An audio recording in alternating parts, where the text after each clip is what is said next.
Hello to all, welcome back. तो हम start करेंगे DSSB TGT computer science post code 41/26 के लिए टॉपिक वाइज सीरीज़ को। और आज हम डिस्कस करेंगे PYQs फॉर HTML। तो HTML टॉपिक बहुत इंपॉर्टेंट है और बहुत स्कोरिंग बनता है। और यहाँ पर हम जो PYQs डिस्कस करेंगे ना, वो सिर्फ DSSB के नहीं है बल्कि और भी एग्ज़ाम्स के मैंने इंक्लूड करे हैं जहाँ पर कंप्यूटर साइंस पूछा जाता है, जैसे कि KVS, NVS और अदर एग्ज़ाम्स भी है। तो काफ़ी अच्छी क्लास ये आपके लिए होगी, क्योंकि यहाँ पर आपको डिफरेंट डोमेन्स के आपको क्वेश्चन दिखाई देंगे, ठीक है। और यहाँ पे मतलब DSSB के अलावा आपको अदर जो आपके एग्ज़ाम्स है वहाँ पे किस टाइप के क्वेश्चन आ रहे हैं, क्या लेवल है, वो आपको दिखाई देगा। तो स्टार्ट करेंगे आज की क्लास को। उससे पहले बस छोटा सा इंट्रोडक्शन HTML के बारे में। HTML आप जानते हो, ये टॉपिक जो है वो हम पढ़ते हैं वेब टेक्नोलॉजी के अंडर, ठीक है। फर्स्ट टॉपिक मैं यही पढ़ाती हूँ, उसके बाद हम बात करते हैं CSS की, देन जावास्क्रिप्ट की, एंड देन आपका XML आता है। तो HTML की फुल फॉर्म होती है hyper text markup language. H का मतलब होता है हाइपर, T का मतलब टेक्स्ट, M का मतलब मार्कअप और L मतलब लैंग्वेज। मतलब एक ऐसी लैंग्वेज जो वेब पेज को डिज़ाइन करने में यूज़ में आती है। मार्कअप का मतलब होता है किसी पेज को, किसी भी चीज़ को डिज़ाइन करना, उसकी स्टाइलिंग करना, ठीक है, उस पर क्या कंटेंट आएगा ये डिसाइड करना। तो ये प्रोग्रामिंग लैंग्वेज नहीं, एक मार्कअप लैंग्वेज है। और ये जो है ये स्टैटिक वेब पेजेस को बनाने में यूज़ की जाती है। स्टैटिक वेब पेज मतलब जिनका जो कंटेंट है वो कितनी बार भी आप वेबसाइट विजिट करो वो सेम रहने वाला है, ठीक है। स्टैटिक वेब पेज क्रिएट करते हैं आपका HTML। तो स्टार्ट करते हैं, आगे बढ़ते हैं क्वेश्चन नंबर 1 के साथ। विच of the following statement is और आर करेक्ट। क्वेश्चन ध्यान से पढ़ना regarding title tag in HTML। तो टाइटल टैग के लिए इनमें से कौन सी स्टेटमेंट ठीक है। क्वेश्चन जो है वो DSSB computer science exam TGT वाला जो 2021 में हुआ था, वहाँ से क्वेश्चन है ये। First is this tag always goes outside to the head tag. Head tag के बाहर इसको हम बनाते हैं, किसे, टाइटल टैग को। दूसरा, this tag is use to indicate the title of the web page. इस टैग से हम किसी वेब पेज का टाइटल बनाते हैं। Third, it is also use by search engines, ठीक है, सर्च इंजन इसका इस्तेमाल करते हैं। तो यहाँ देखिए, यहाँ पे अब ऑब्वियस सी बात है, जो आपका ऑप्शन नंबर सेकंड है वो तो ठीक ही है ना, जो आपका स्टेटमेंट नंबर सेकंड है कि भाई ये वेब पेज का टाइटल बताता है, तो ठीक बात है, नाम में ही इसका टाइटल आ रहा है, टाइटल तो ये बताता है, इसका मतलब सेकंड तो बिल्कुल ठीक है। अब सेकंड सब में ही आ रहा है आपका। अब यहाँ पे हमें देखना है क्या फर्स्ट ठीक है। तो फर्स्ट बिल्कुल क्या है, रॉन्ग स्टेटमेंट है। ये बोल रहा है हेड टैग के बाहर आता है टाइटल, जबकि टाइटल हमेशा हेड टैग के अंदर आता है। अगर हम बात करें स्ट्रक्चर ऑफ HTML पेज, तो पहले HTML आता है, फिर क्या आता है आपका, हेड आता है, और हेड के अंदर ही टाइटल आएगा, वरना ये आएगा ही नहीं। अगर टाइटल चाहिए तो आपको हेड टैग के अंदर ही बनाना है। मान लो मैंने दिया माई वेब पेज, और यहाँ पे इसे हमने क्लोज भी कर दिया, जो कि इसका क्लोजिंग टैग भी है, ठीक है। फिर हमने हेड टैग को क्लोज किया, और फिर हमने यहाँ पर बॉडी को स्टार्ट किया, बॉडी में अपना कंटेंट लिखा, एंड में हमने बॉडी को क्लोज किया, और सबसे एंड में हम क्लोज करते हैं किसे, HTML को, इस तरीके से। तो आपको दिख रहा है कि हेड टैग के अंदर ही आता है आपका टाइटल टैग। इसका मतलब आउटसाइड नहीं होना चाहिए, क्या आना चाहिए था, ऑलवेज गोज इनसाइड। तो इसका मतलब कि आपका ऑप्शन जो ये है A भी गलत हो गया और D भी गलत, क्योंकि इसमें क्या है, क्या दिखा हुआ है कि स्टेटमेंट नंबर 1 ठीक है, जबकि ये क्या है, गलत है। अब बचा है C और D, ठीक है, सॉरी B और C। तो it is also use by search engine. तो ये जो पॉइंट है ये बिल्कुल क्या है आपका, ठीक है। सर्च इंजन इसका इस्तेमाल करते हैं किस लिए, आपके वेब पेज को ढूंढने के लिए। कहाँ पे, वर्ल्ड वाइड वेब पे। तो येस, इट इज़ करेक्ट। तो यहाँ पे ये जो है ना बी वाला आपका, जिसमें statement number second and third both are correct, ये इसका आंसर बन जाता है, ठीक है। तो आई होप आपको ये क्वेश्चन समझ में आया होगा, और ये क्वेश्चन पूछा भी गया है प्रीवियस ईयर में DSSB के अंदर ही। आगे बढ़ते हैं, next is which of the following is empty और void element in HTML।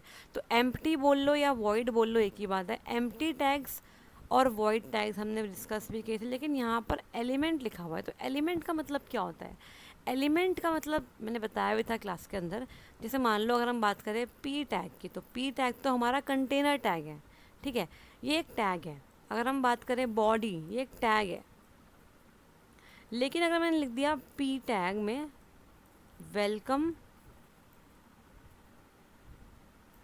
To my class, और यहाँ पी टैग क्लोज कर दिया, तो यहाँ से लेके स्टार्टिंग ऑफ द टैग से लेके कंटेंट से लेकर एंडिंग ऑफ द टैग तक ये जो पूरी स्टेटमेंट आपको दिख रही है ना, this is considered as element. ये एक एलिमेंट है। इसमें टैग ये है, ये कौन सा टैग हो गया आपका? Opening tag. और ये क्या हो गया आपका? Closing tag.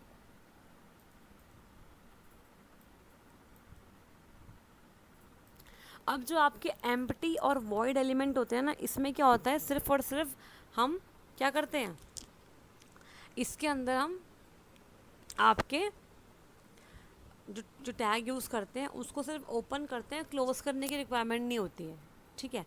तो क्लोज करने की रिक्वायरमेंट नहीं होती है, तो सिर्फ हमने टैग लगाया, अपना कंटेंट लिखा, तो समझ में आ जाता है कि भाई यहाँ पे आपका एम्प्टी टैग लगा हुआ है और ये एक एलिमेंट है।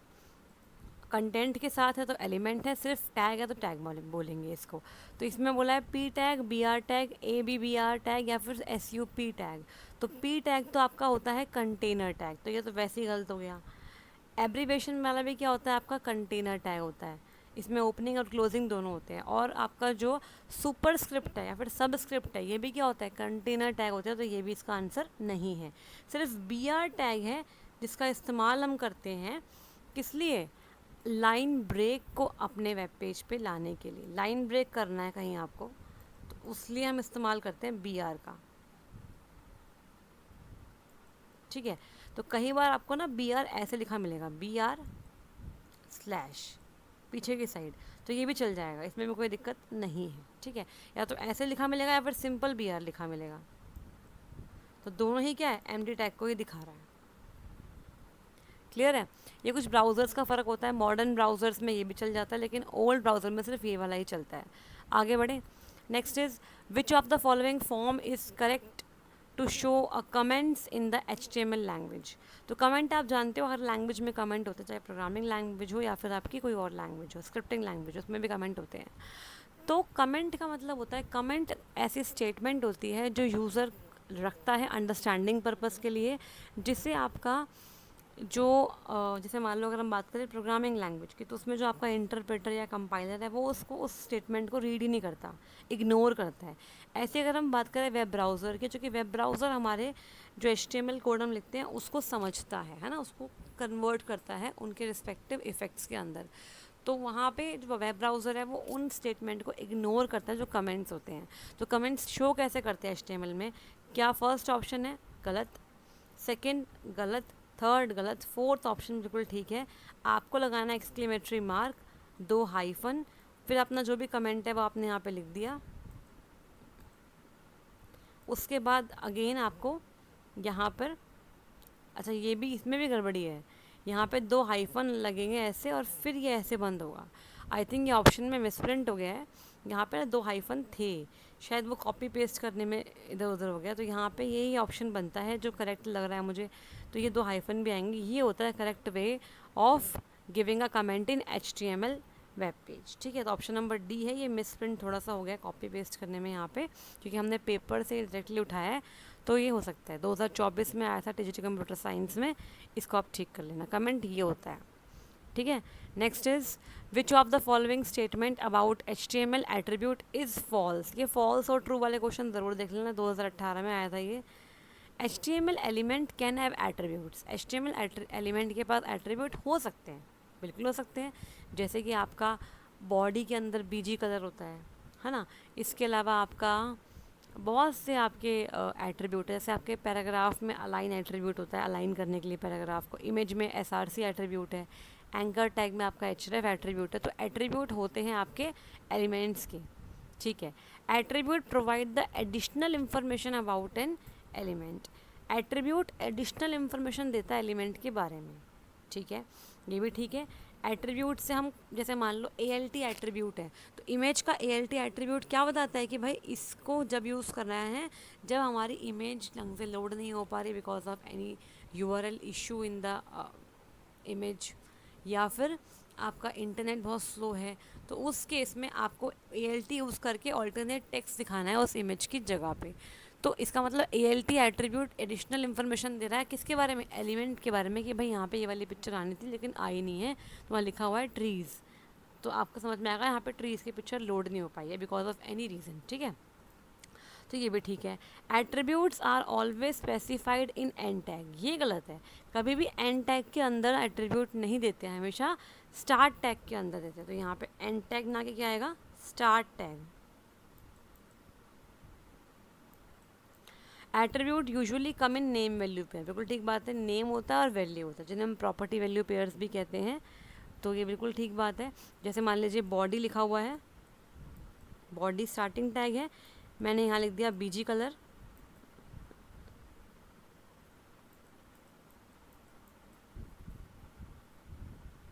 ब्लू, यहाँ मैंने कंटेंट लिखा और एंड में मैंने यहाँ पर बॉडी को बंद कर दिया। तो ये जो है एट्रीब्यूट BG कलर, ये इसका नाम हो गया एट्रीब्यूट का, प्रॉपर्टी का नाम, और ये इसकी क्या हो गई, यहाँ पे डबल कोट बंद नहीं करे, ये इसकी हो गई वैल्यू। तो हमेशा जो आपके एट्रीब्यूट होंगे वो हमेशा किस में होते हैं, पेयर में ही होते हैं, लेकिन ये स्टार्ट टैग में यूज़ होते हैं, एंड टैग में यूज़ नहीं होते। तो यही ऑप्शन क्या है, फॉल्स है भाई। तो फर्स्ट भी ट्रू, सेकंड भी ट्रू, फोर्थ भी ट्रू, थर्ड वाला हो गया आपका फॉल्स। तो option number C is correct for this question. 2018 में आया हुआ क्वेश्चन है DSSB से। नेक्स्ट केंद्रीय विद्यालय का क्वेश्चन है, the dash attribute of table tag is use to control the distance between the data in a cell and the boundaries of the cell. Table के अंदर जो एक सेल है आपकी,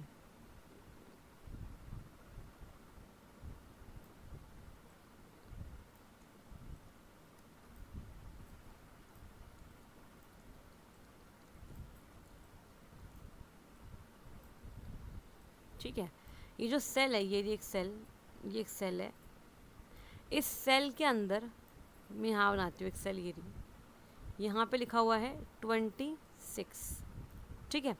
तो जो सेल का डेटा है, इस डेटा और इस बाउंड्री ऑफ सेल के जो बीच का डिस्टेंस है, क्या लिखा है, control the distance between the data in a cell and the boundary of the cell.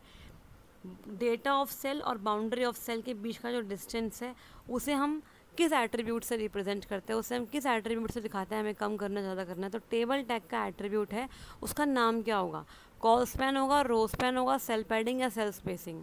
तो इसका आंसर होगा cell padding. Cell padding defines the distance between the content and the cell wall of the cell, ठीक है। तो वो होता है आपका सेल पैडिंग। और दो या दो से ज़्यादा सेल्स के बीच का स्पेस चेंज करना है तो सेल स्पेसिंग पे करोगे। एक सेल की बात होगी तो किसकी बात करेंगे हम, अगर एक सेल पे हमने अप्लाई किया तो ऑब्वियसली सब पे हो जाएगा, लेकिन अप्लाई तो हम सेल को लेके करते हैं ना, एक सेल पे अप्लाई किया सब पे अप्लाई हो जाएगा, बिकॉज सभी सेल का साइज सेम ही होता है ना। तो इसमें जो ऑप्शन बनेगा ऑप्शन नंबर C बिल्कुल ठीक है। Next is how many different levels of headings does HTML support. तो देखो आप खुद देख लो, 2021 में इतना आसान सा क्वेश्चन शिफ्ट 1 में आया हुआ था कि भाई HTML कितने हेडिंग्स के लेवल को सपोर्ट करता है। तो 6, 7, 5 या 9। तो answer is what, answer is 6। तो H1 से लेकर H2, H3, H4, H5,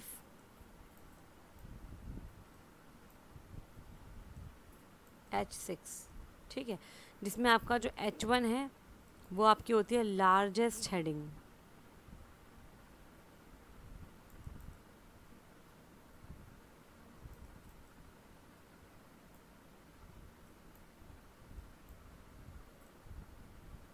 ठीक है। और H6 क्या हो गया आपकी स्मॉलेस्ट हेडिंग।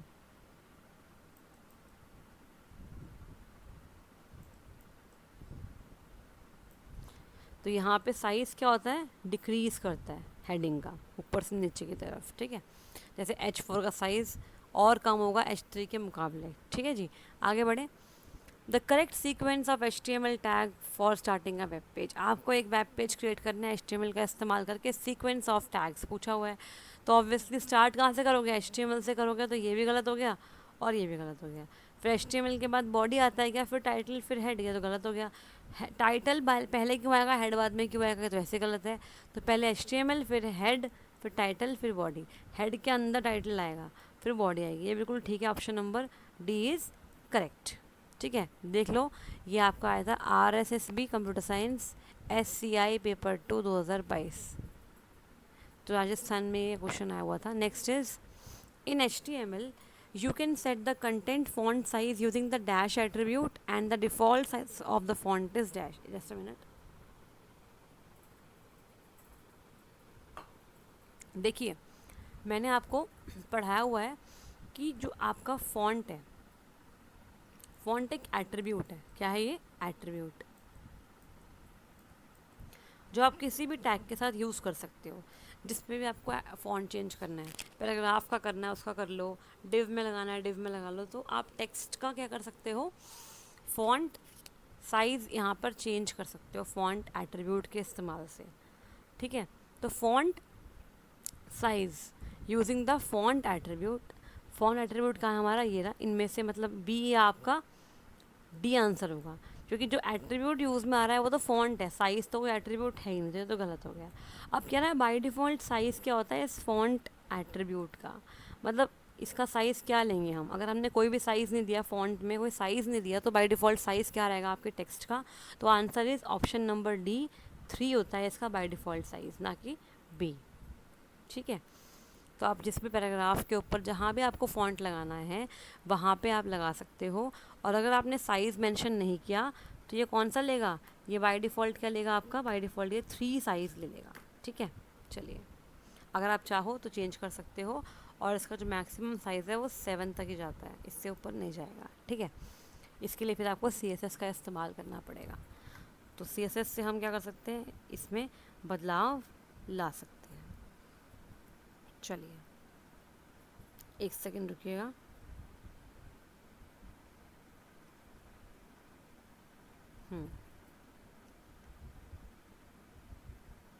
आगे बढ़े। Type, start and value are the attributes of which tag in HTML। Type भी एक एट्रीब्यूट है, स्टार्ट भी एक एट्रीब्यूट है, और वैल्यू भी एक एट्रीब्यूट है। कह रहे हैं इनका किस इस्तेमाल किसके साथ आप लोग करते हो, कौन से टैग के साथ। सभी के आपकी लिस्ट दिए हुए हैं ये, OL ordered list, UL unordered list, LI list item, और DL डिक्शनरी या फिर डेफिनेशन लिस्ट, ठीक है। तो आपको पता है अगर मुझे कहीं से स्टार्ट करनी है अपनी लिस्ट, तो मैं ऑर्डर्ड लिस्ट में ही स्टार्ट लगा सकती हूँ, क्योंकि जो अनऑर्डर्ड है उसमें तो आपका क्या होता है, बुलेट्स होते हैं, तो वो उसमें तो कोई ऐसा स्टार्ट करने की रिक्वायरमेंट होती नहीं है, स्टार्ट तो आपको यहीं यूज़ करना है। इसका मतलब जिस टैग के साथ आप स्टार्ट एट्रीब्यूट, टाइप एट्रीब्यूट और वैल्यू एट्रीब्यूट यूज़ कर रहे हो, वो आपका जो टैग है वो कौन सा होगा, OL टैग, ठीक है, ऑर्डर्ड लिस्ट।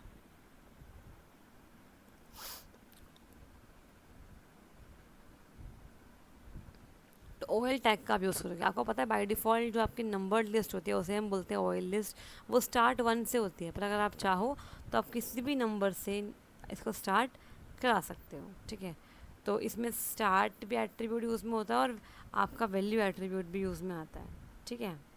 वैल्यू एट्रीब्यूट क्या बताता है जी, वैल्यू एट्रीब्यूट ये बताता है कि जो आपका मतलब जो लिस्ट के आइटम बनेंगे, जो लिस्ट के आइटम बनेंगे ना, वो आइटम की नंबरिंग जो है वो आपकी वो क्या रहेगी, उसकी वैल्यू, ठीक है, उसकी वैल्यू क्या रहेगी आप सेट कर सकते हो, उसकी वैल्यू फिक्स कर सकते हो। इसकी वैल्यू ये रहनी चाहिए, इसका नंबर 9 पे आएगा तो 9 पे आना चाहिए, तो उसलिए हम इसका इस्तेमाल करते हैं, ठीक है। नेक्स्ट आगे बढ़ेंगे। Next is which of the following HTML tag is use to puts a line break in the text. Line को ब्रेक करने के लिए कौन से टैग का यूज़ करते हो? B tag, BL tag, BR tag या फिर A टैग। तो बी टैग तो बोल्ड करता है, लाइन ब्रेक नहीं करता। A टैग होता है एंकर टैग, BL टैग नहीं होता, BR टैग मतलब ब्रेक लाइन।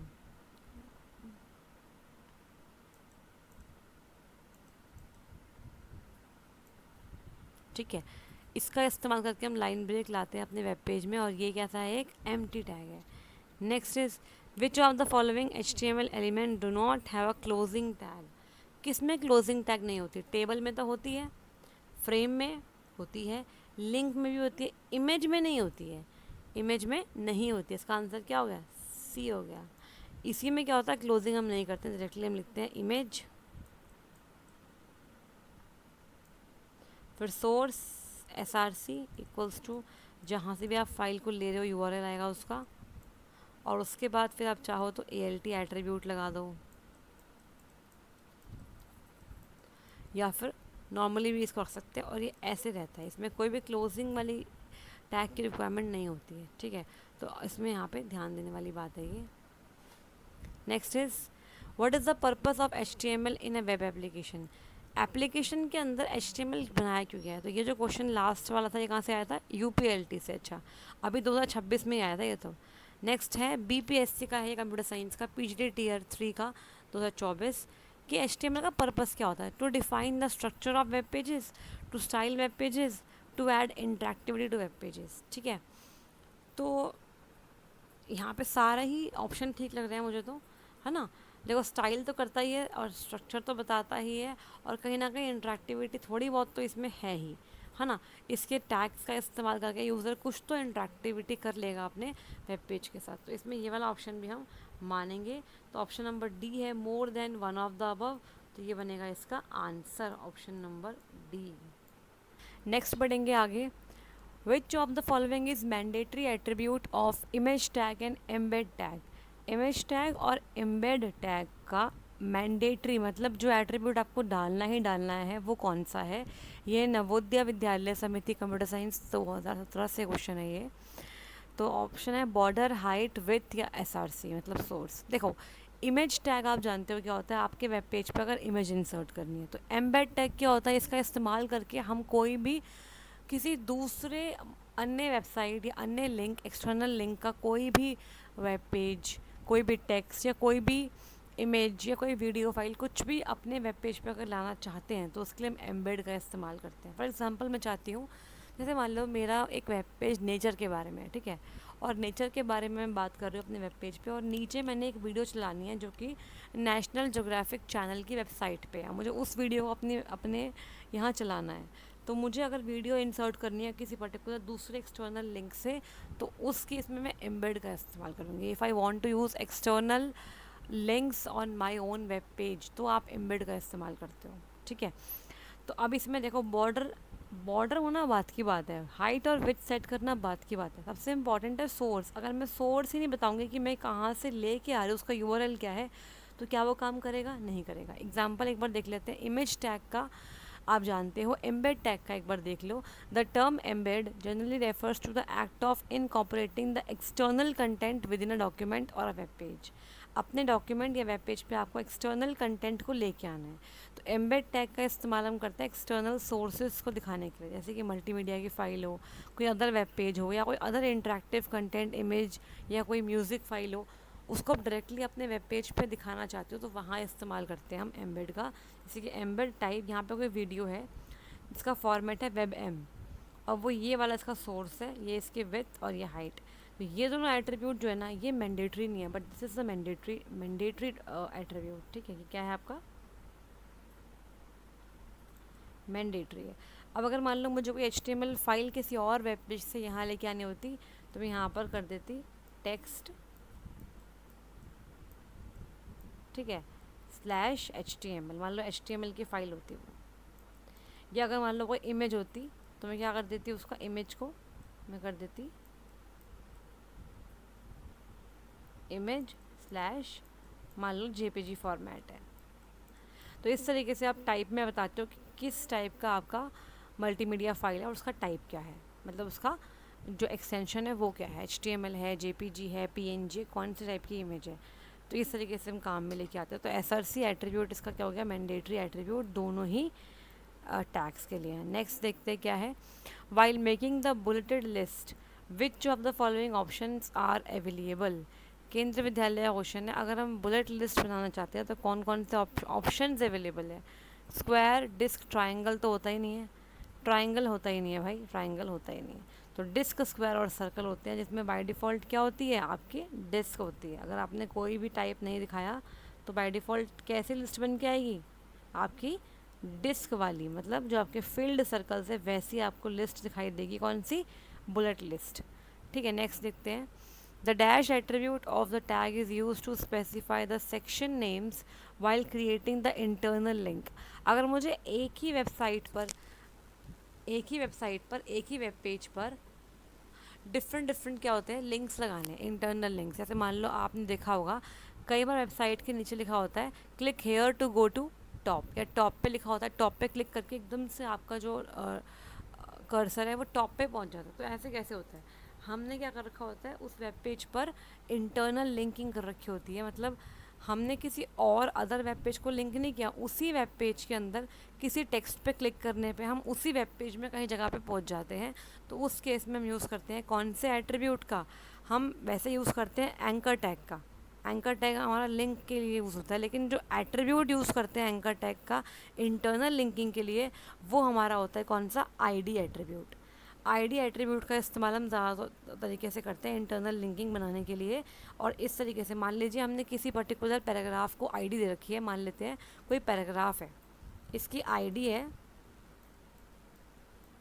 माई पैरा, कि ये मेरा पैराग्राफ है, और आप चाहते हो कि किसी पर्टिकुलर वर्ड पे जैसे आप क्लिक करो आप डायरेक्टली यहीं पहुंच जाओ इस वाले पैराग्राफ पे, रीडायरेक्शन आपका यहाँ हो जाए।